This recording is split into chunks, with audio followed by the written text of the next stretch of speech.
Iyo. Tawag ka.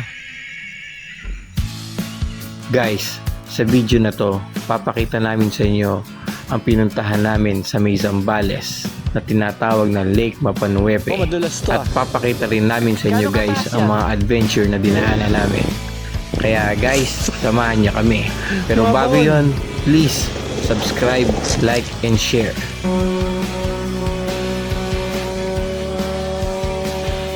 Guys, time check 7:17 AM.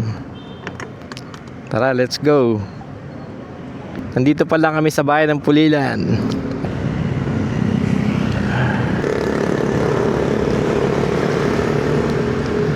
Ano oras kaya tayo darating? Pero sabi dito 3 hours. Siyempre hindi naman yun sasakto. PR nga pala ako, kasama ko yung aking partner.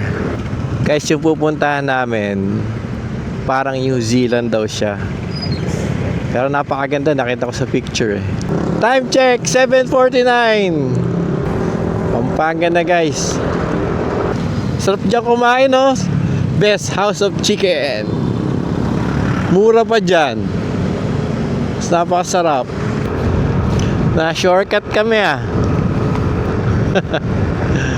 Nasaan na tayo? Naligaw pa. Ahay. Aray ko. Pumasok kami sa Mesa Lipit eh. Pero halos walang dumadaan, no? Adventure! Hop, kanan daw ako, sabi. Pero parang masarap din dumiretso, mahal, oh. Bacolor na labas. Diretso na lang tayo. Para mas malapit sa diretso eh. Let's go! Pero maganda rin yung kalsada dito. Alam ko looban to eh, hindi to highway eh. Guys, kakain lang kami dito ha. Ligid ng kalsada. Breakfast lang.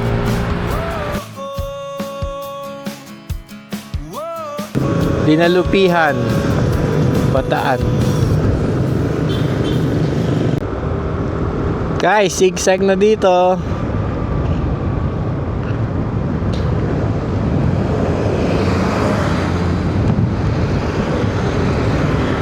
Wow! Zigzag! Na may kasamang bundok. Hopya. Oh. Wow! Time check 9:57. Woohoo! Palusong. Hop. Ang sarap magmotor. Uy. Uy, pababa, puro pababa yata. Woohoo! Welcome to Olongapo City. Woo! Hop. Ano to? Ah, City Hall. Olongapo City Hall. Wow, laking TV nila. Guys, welcome to Subic. Gateway to Zambales. Hal, ang taas ng bundok ko. Yan ang mga nakakatanggal ng stress. Woohoo! Wow! Op. Op, op, op, op. Overshoot! Nag-overshoot! Guys, nandito na kami sa San Marcelino. 7-Eleven. Bibili muna kami sa may palengke kasi hindi namin alam kung may mabibilan pa dun. Bata palengke sa kanan. Ay, ito. Ayan. Ito ng parking. Guys, pakiramdam ko malapit na. Madalang na sasakyan dito eh. Hop, pataas ulit ng konti.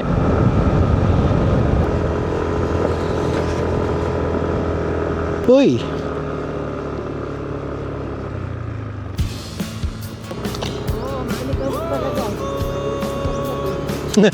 Daming snow ah. Ako, madulas to ah.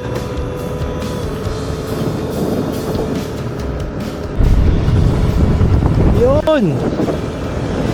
Nakalagay 13 kilometer pa. Daming lupa dito ah. Lahar ba yan? Lahar? Lahar tawag yan, no? Hal. Madulas lang to. So guys, nandito na kami sa tour guide dito sa may Lake Mapanuwepe. Bali 500 ngayon daw ang bayad. Bali ka na yun. Ayun si ate ang tour guide namin. Sige po. Ayan, sundan natin si ate. Guys, bundok dito. Tapos rough road.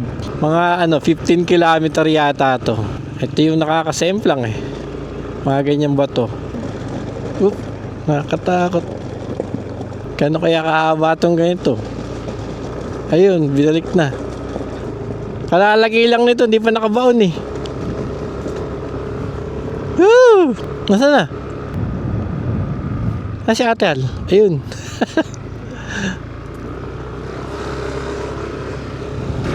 Yes, sementada na, may tulay.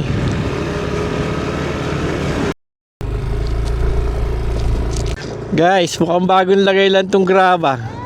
Ang hirap tuloy magmotor. Oh. Nakangabig, kaliwat kanan. Oh. Oops, aray ko. Ganyan na lang. Hindi pa baon na baon eh. Nilagay kahapon to. Baka kahapon lang nilagay ito ah. Baka si semento eh. Ay hirap. Kano kaya kahaba to? Ito yung part na kailangan to talaga ng tourist guide. Whew! Sa kalsada. Nahirapan na ako magmotor ah. Ah, wala nang kalsada. Kailangan talaga yung tourist guide. Record ko na yun. Ang ganda eh. Oop. Mabaon. Nakabaon sa tricycle eh. May malambot na part.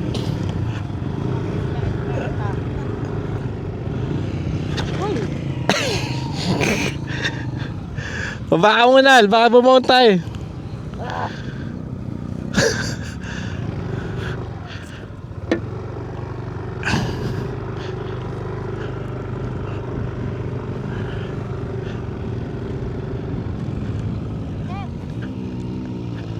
Dyan. may bato eh. Ayun mo itong malaki eh.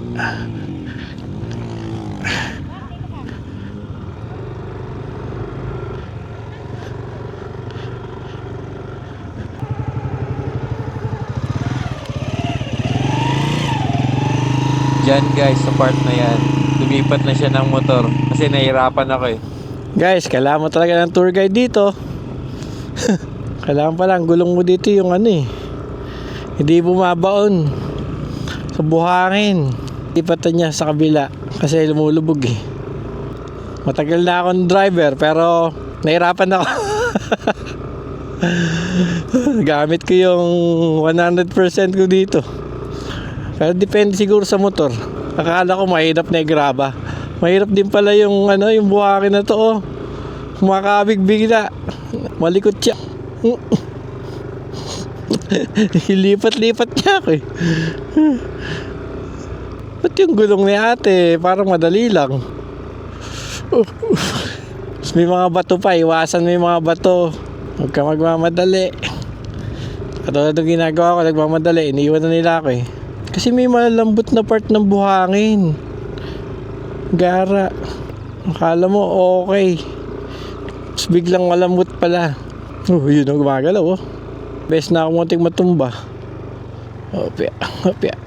Sulit na yung bayad sa tour guide na 500. Tado dito oh. Yun. Binilisan ko pa kanina. Binilisan ko, akala ko, ganda na ng kalsada. Yung pala, mas mahirap pala. Buhangin na yung sapatos ko. Parang mas madaling-dali ng 4 wheels ah. Napagod ako, hiningal ako. Medyo nahihirapan din si ate oh. So, kahit di lalo ako. Masyado niya yan eh. Oh. Adiga. Parang mas tigas dun sa gilid na yun oh. Ah. Magpahit ka sapatos. Gano'ng kataas yan? Baba lang yan, sir. Nandito daw. Kaya mo yan, sir. Basta, dire-diretso ka lang. Huwag mong, huwag kang init sa gitna. Nauna siya guys para makita ko kung saan dapat dumaan. Para may example. Pero ang totoo niyan guys, kinakabahan na ako. Kaya pinauna ko rin yung tricycle.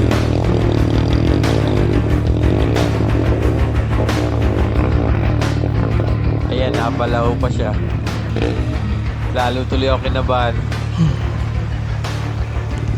Mauna ka na. Ayan o, kinakabahan ako dyan.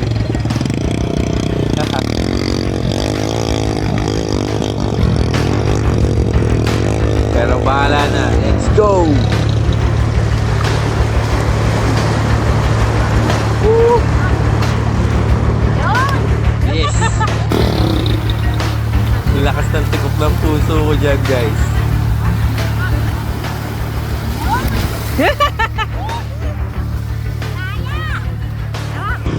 Napagod ako dun ah. Galing ni ate magmotor oh. Ano, babae yung nasa harapan ko na yan. Ngayon ko napatunayan na magagaling magmotor ang mga babae. Akala ko marunong na ako. Hindi pa pala. Natalo ako ni ate. Oh, kinuha niya yung kasko eh. Nahirapan ako dun eh. Tulin pa nga, hindi ko pa inaabutan. Wow. Welcome to New Zealand.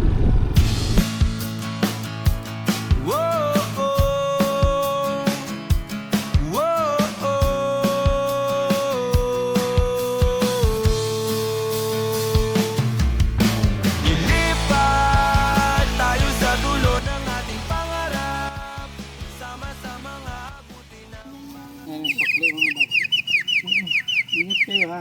Salamat. Ito po ang mga sariling gawa. Ito. May utang pa nga may sir, hindi Ba't babayaran. yung sinabi? Sana binili ko. Sariling gawa. Ano mo naman yun? Ay, sariling gawa yan. sir. Ito, sarili. Ano mo na may pana? Ito sariling gawa na. Ito, bakit gusto mo Gusto sana? ko nga magsuot ng pana tapos magbabaga Kung ko. gusto mo magbili ng algansyao, dito na. Para maiwan nyo naman sir. Balikan niya. Pipinday mo ng Ayan, dalin mo habang nagpo-food panda ka. Mahuli ka na sir. mga 3 days, sir, bago mo siya Ay, weapon kasi to. Sa weapon ano. Mahuli ka niyan. Nakadisplay sa bahay. lang to, no? Display lang. Para yung Parang gayong mato sir sa bundok. swerte kasi, sir. Ito sir, ito. Tignan mo yung mga ito, sir, swerte. At ayun na nga guys, napabili ko ng whistle na tunog ibon. At dahil nakakagutom, nagpaluto tayo ng favorite kong adobo. Adobong suka at toyo. Yun lang siya. Di ba adobo na? Wow. Ulam.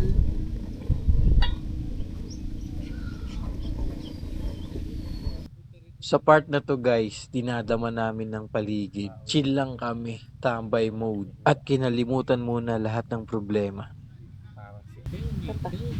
Wow. At sinisim. I mean, Nye!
Dito guys, papakita ko sa inyo ang aming simpleng setup. Isang maliit na tent na pangdalawahan at may awning na halagang 500. Isang mesa at 2 upuan at maliit na lutuan. Ayos na. Guys, gabi na. Madilim na dito pero sa camera maliwanag pa eh. Maliligo na ako kasi baka may multo dun. Hindi, joke lang. Let's go. Ando na CR. Tahimik ka. Actually, malapit lang naman yung CR. Hindi ka masyadong matatakot. Ano to eh. Kanya-kanyang face, kanya-kanyang CR. Wala nga lang signal ng phone. Pero may wifi sa tindahan. 150 pagka per device. Uy. Mga kaibigan natin na. Horsey. Nakatali sila guys. Kaya limitado yung napupuntahan nila. Ay, may tao sa CR. Hal! Next ako ah. Dapat nga pala nagdala akong ilaw oh. Kita mo yung kabayo? Kala ko nakatali yung isa na yun. Wala pala. Ito lang pala nakatali. Oras na kaya? Parang 6:30 na. Kunting-kunti na lang ilaw. Inang. Yeah. Iyo. Tawag ka. Ay. Nag-uusap sila. Nag-uusap sila. Pinapauwi na siguro. Uwi ka na Eka.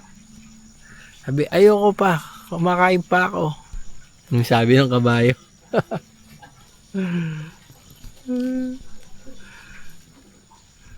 Hal.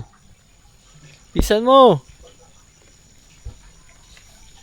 Next ako pagkatapos niya. Andun siya. Andun siya. Mamaya kain tayo ng adobo guys. Sarap nun. Suka, toyo, adobo na. Manok. Guys, mangan tayo.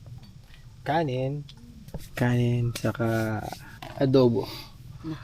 Uy, napakasarap niya na. Sobrang sarap niya. Yan o. Uy, sobrang sarap niyan. Kanin. Tapos tulog. Tulog-tulogan. Netflix. Walang Netflix dito. Fast forward tayo dyan guys. Yung time na yan, malamig na. Palamig na ng palamig. Alright.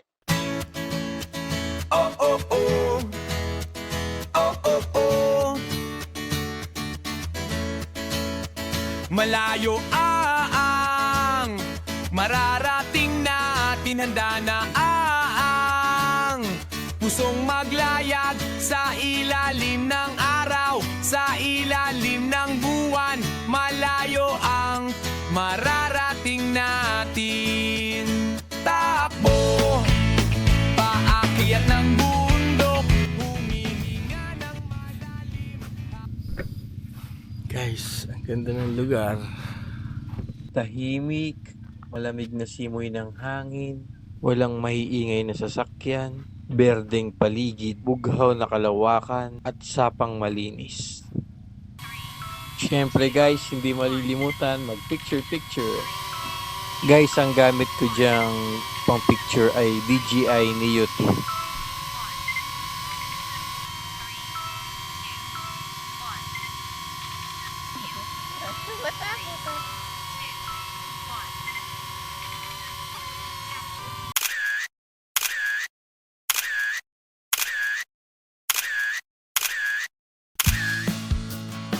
Guys, hanggang dito na lang. Salamat sa pananood. Please, subscribe, like, and share. Bye-bye!